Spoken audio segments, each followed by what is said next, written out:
Everyone, welcome to mechanical bro. आज हम discuss करेंगे ऑटो साइकिल के बारे में। तो कैसे वर्क करती है, कितनी इसकी एफिशिएंसी होती है और टोटल कितने प्रोसेस में जो है ये साइकिल कंप्लीट होती है। तो सबसे पहले इसमें जो वर्किंग फ्लूइड हम मान के चलते हैं वो एयर मानकर चलते हैं। तो सिंपल है, जो वर्किंग फ्लूइड है वो एयर हम मानकर चलते हैं इसमें, या फिर वर्किंग सब्सटेंस जो है वो एयर मानकर चलते हैं। ठीक है, कुछ भी समझो। अब नेक्स्ट जो है, इसके जो टोटल प्रोसेस हैं वो 4 प्रोसेस हैं। 4 प्रोसेस में जो है साइकिल कंप्लीट होती है। ठीक है, 4 प्रोसेस में जो है साइकिल जो है पूरी कंप्लीट हो जाती है। और अब हम देखेंगे कि कौन कौन से 4 प्रोसेस हैं, इसका पीवी और टीएस डायग्राम जो है उसको प्लॉट करेंगे। तो सबसे पहले यहाँ पर मैं लिख देता हूँ टोटल इसमें जो प्रोसेस होते हैं उसमें 4 प्रोसेस होते हैं। 4 प्रोसेस, 2 उसमें होते हैं हमारे रिवर्सिबल, एडियाबैटिक, और हम इसको बोल सकते हैं आइसेंट्रोपिक प्रोसेस। और हमको पता है एडियाबैटिक और आइसेंट्रोपिक प्रोसेस में जो हीट इंटरेक्शन है, हीट ट्रांसफ़र जो है वो 0 होता है। तो मैं लिख सकता हूँ Q जो है वो 0 होता है, Q इक्वल टू 0। नेक्स्ट जो 2 प्रोसेस हैं वो होते हैं कांस्टेंट वॉल्यूम प्रोसेस, जिसमें क्या है, इसमें हीट इंटरेक्शन होगा, हीट सप्लाई होगी, हीट रिजेक्ट होगी एट कांस्टेंट वॉल्यूम पर। ठीक है, तो मैं यहाँ लिख देता हूँ 2 जो होते हैं वो कांस्टेंट वॉल्यूम प्रोसेस होते हैं। और इसमें क्या होता है, हीट इंटरेक्शन टेक्स प्लेस। तो ये टोटल 4 प्रोसेस है। इन 4 प्रोसेस में जो साइकिल है, ऑटो साइकिल है, वो हमारी कंप्लीट हो जाती है। अब हम देखते हैं बारी बारी से कि इसमें ये जो प्रोसेस है वो कैसे होते हैं। ठीक है, और उनकी वर्किंग समझते हैं कि कैसे वर्क करेंगे। तो सबसे पहले यहाँ पर जो है प्रेशर और वॉल्यूम डायग्राम में देख लेते हैं, पीवी डायग्राम में, कि जो प्रोसेस 1 से 2 है, 1 से 2 जो प्रोसेस है इसमें क्या हो रहा है। तो 1 से 2 में हो रहा है हमारा reversible adiabatic expansion, reversible adiabatic expansion हो रहा है। और हमको पता है रिवर्सिबल एडियाबैटिक एक्सपेंशन हो रहा है, तो एडियाबैटिक प्रोसेस में जो हीट इंटरेक्शन है, हीट ट्रांसफ़र जो है वो 0 होगा। तो मैं लिख देता हूँ प्रोसेस 1 से 2 जो है वो है रिवर्सिबल एडियाबैटिक, और हम इसको लिख सकते हैं आइसेंट्रोपिक एक्सपेंशन। और इस केस में क्या होगा, जो हीट इंटरेक्शन है, हीट ट्रांसफ़र है वो 0 होगा। ठीक है, ये फर्स्ट प्रोसेस था, प्रोसेस 1 से 2। नेक्स्ट प्रोसेस है 2 से 3। इस प्रोसेस में क्या होगा, ये जो प्रोसेस है वो कांस्टेंट वॉल्यूम प्रोसेस है। इसमें जो है वो कूलिंग होगा। ठीक है, कांस्टेंट वॉल्यूम पे जो है कूलिंग होगी। तो यहाँ पर हम बोल सकते हैं हीट रिजेक्ट हो रहा है, तो QR जो है हीट रिजेक्ट को रिप्रेजेंट करता है। ठीक है, तो मैं लिख सकता हूँ प्रोसेस 2 से 3 कांस्टेंट वॉल्यूम कूलिंग। और यहाँ पर क्या होगा, QR से मैं इसको रिप्रेजेंट, कूलिंग लिखो या फिर रिजेक्ट लिख देते हैं, ज़्यादा सही रहेगा। रिजेक्ट, जो हीट है वो रिजेक्ट हो रही है, हीट रिजेक्ट। ठीक है, समझ में आता है। अब नेक्स्ट जो है 3 से 4, 3 से 4 जो है वो फिर से रिवर्सिबल एडियाबैटिक कंप्रेशन है। पहले एक्सपेंशन था, अब कंप्रेशन है। तो यहाँ मैं लिख देता हूँ रिवर्सिबल एडियाबैटिक कंप्रेशन। तो ये कंप्रेशन है, मैं यहाँ पर भी लिख देता हूँ 3 से 4 जो है रिवर्सिबल एडियाबैटिक कंप्रेशन होगा। और इस केस में हमको क्या पता है कि हीट इंटरेक्शन जो है, हीट इंटरेक्शन या फिर हीट ट्रांसफ़र जो है वो 0 होगा, हीट Q इक्वल टू 0। ठीक है, तो ये 3 प्रोसेस हैं। और लास्ट जो प्रोसेस है, चौथा प्रोसेस है, जिसमें साइकिल जो कंप्लीट हो जाएगी, वो है कांस्टेंट वॉल्यूम हीट सप्लाइड। तो यहाँ मैं लिख सकता हूँ प्रोसेस 4 से 1 जो है वो कांस्टेंट वॉल्यूम हीट सप्लाई लिख देते हैं, सप्लाई। ठीक है, और यहाँ क्या हो रहा है, 4 से 1 जो है वो हीट जो है QS सप्लाई हो रहा है। तो ये थे हमारे 4 प्रोसेस। इन 4 प्रोसेस में जो है वो साइकिल कंप्लीट होती है। तो हम देखते हैं बारी बारी से जो हीट इंटरेक्शन हो रहा है जो 2 प्रोसेस में, कांस्टेंट वॉल्यूम के प्रोसेस में, उसकी इक्वेशन क्या बनेगी।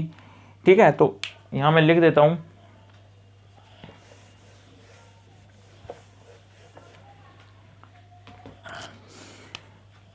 Heat interaction takes place at in constant या at constant volume, at constant volume.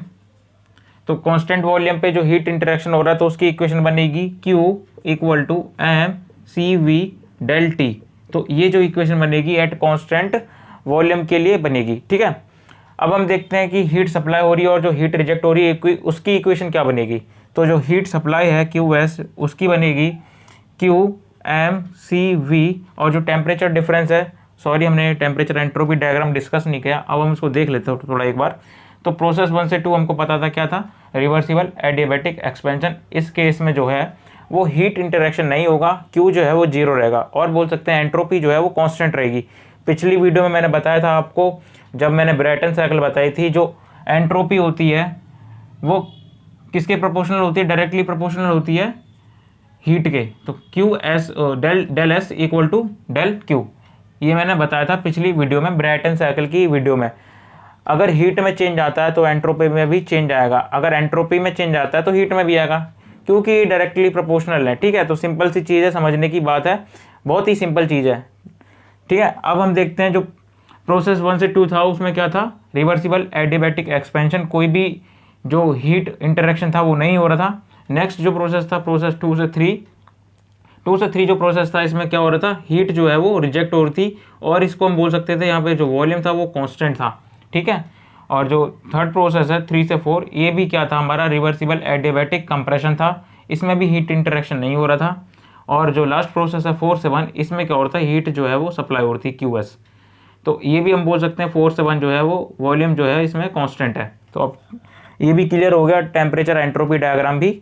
अब हम देखते हैं जो हीट सप्लाई की इक्वेशन क्या बनेगी। तो हीट जो सप्लाई हो रही थी वो कौन से प्रोसेस में हो रही थी, हमारे 4 से 1 में। तो यहाँ टेम्परेचर डिफरेंस जो है वो है T1 माइनस T4, ठीक है। अब QR की बात करते हैं, QR की क्या इक्वेशन बनेगी, QR जो था mCV, और जो टेम्परेचर डिफरेंस था वो था T2 माइनस T3। तो कुछ इस तरीके से ये जो इक्वेशन बनेगी, ठीक है। अब हम देखते हैं, यहाँ पर मैंने कार्नोट की साइकिल में भी बताया था कि, और ब्रेटन की भी बताया था कि जो वर्क डन होता है वो क्या होता है, heat supplied minus heat reject, ठीक है। तो वर्क डन मैं लिख देता हूँ, WD equal to QS minus QR। तो यहाँ से क्या आएगा, mCV T1 minus T4 minus mCV T2 minus T3। तो ये जो था हमारा वर्क डन था। अब हम क्या कर सकते हैं, mCV जो है वो कॉमन ले सकते हैं, ठीक है। तो यहाँ से ये आएगा mCV T1 minus T4 minus T2 plus T3। तो कुछ इस तरीके से जो है ये वर्क डन आएगा हमारा। नेक्स्ट हम बात करते हैं एफिशिएंसी की। एफिशिएंसी इतना आपने नोट कर लिया होगा, मैं इसको मिटा देता हूँ। नेक्स्ट हम बात करते हैं एफिशिएंसी की। तो एफिशिएंसी क्या होगी, ये हमारे काम आने वाला है ऊपर, हीट सप्लाइड और हीट रिजेक्ट जो है काफ़ी इंपॉर्टेंट है। तो हीट सप्लाइड और हीट रिजेक्ट जो है काफ़ी इंपॉर्टेंट बन जाता है यहाँ पर, ठीक है। अब एफिशिएंसी की बात आ रही थी, नीट आई इक्वल टू क्या होता है, QS minus QR upon QS, ठीक है। तो QS क्या है, heat supplied, QR heat reject upon जितनी भी हीट सप्लाई हुई है, ठीक है। तो ये जो इक्वेशन बनती है हमारी एफिशिएंसी की, ये जो है, अब इसको ऐसे भी लिख सकते हैं 1 माइनस QR अपॉन QS। अब हम इसकी जगह क्या करेंगे, वैल्यूज पुट कर देंगे, आंसर आ जाएगा सीधा सीधा। तो efficiency eta equal to 1 minus QR क्या है, QR है हमारा mCV T2 minus T3 bracket में है, upon mCV T1 minus T4।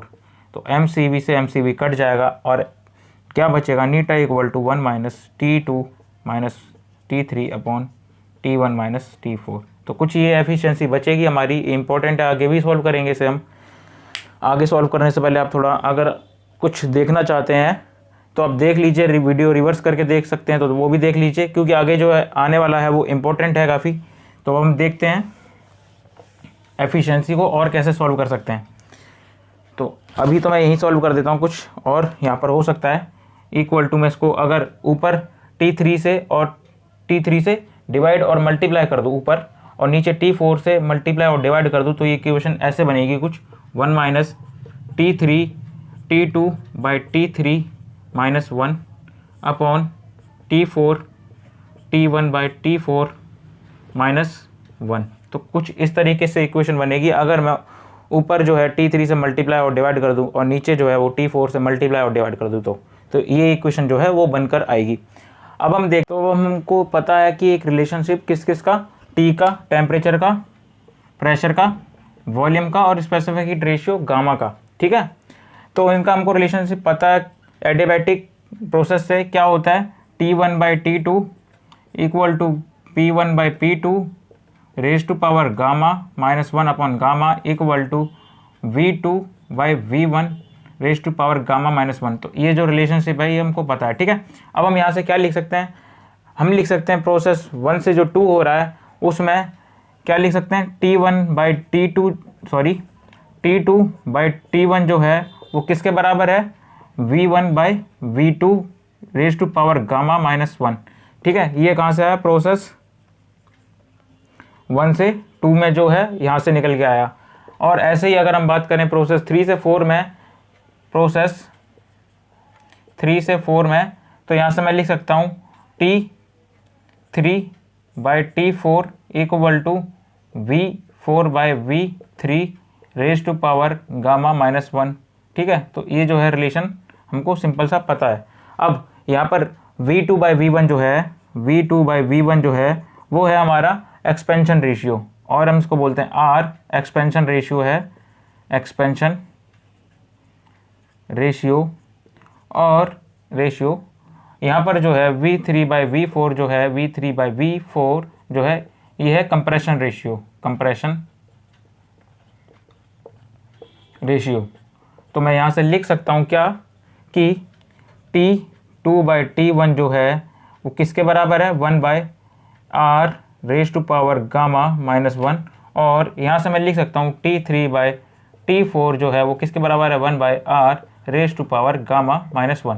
तो ये सिंपल सी चीज़ यहाँ से निकल कर आती है, सिंपल सी इक्वेशन निकल कर आती है। अब मैं यहाँ से क्या लिख सकता हूँ, जो T2 बाई T1 है वो किसके बराबर है, T3 बाई T4 के, ठीक है। तो मैं ऊपर मिटा देता हूँ ये।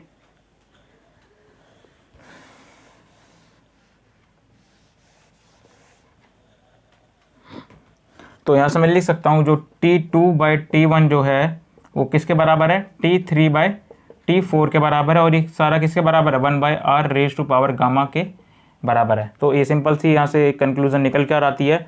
अब हम इसको कैसे लिख सकते हैं, अब हम इसको लिख सकते हैं जो ये T2 बाई T1 है और T3 बाई T4 है, मैं यहाँ से क्या कर सकता हूँ, T2 बाई T3। तो यहाँ से मैं लिख सकता हूँ क्रॉस मल्टीप्लिकेशन करके T2 by T3 equal to T1 by T4। तो यहाँ से मैं ये भी लिख सकता हूँ। अब इस वाली इक्वेशन को या फिर इस वाली वैल्यू को मैं इस वाली वैल्यू में पुट करता हूँ, सिंपल एफिशिएंसी में पुट करता हूँ तो हमारी जो एफिशिएंसी है वो आ जाएगी। तो मैं यहाँ पे लिख देता हूँ इसको भी, इसको मिटा देता हूँ, ये काम का नहीं है अब। तो अब मैं इसकी वैल्यूज़ जो है, ये जो वैल्यूज़ है मैं इसमें पुट करूँगा तो eta equal to 1 minus T3 by T4 equal to नहीं है, मल्टीप्लाई है ना, तो T2 बाई T3 तो पूरा कट जाएगा, यहाँ पर कट जाएगा और बचेगा हमारा सिर्फ एफिशिएंसी T3 बाई T4। और हमको पता है क्या, T3 बाई T4 जो था वो क्या था, V4 बाई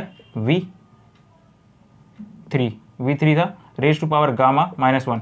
और ये जो था V3 बाई V4 जो था वो था हमारा कंप्रेशन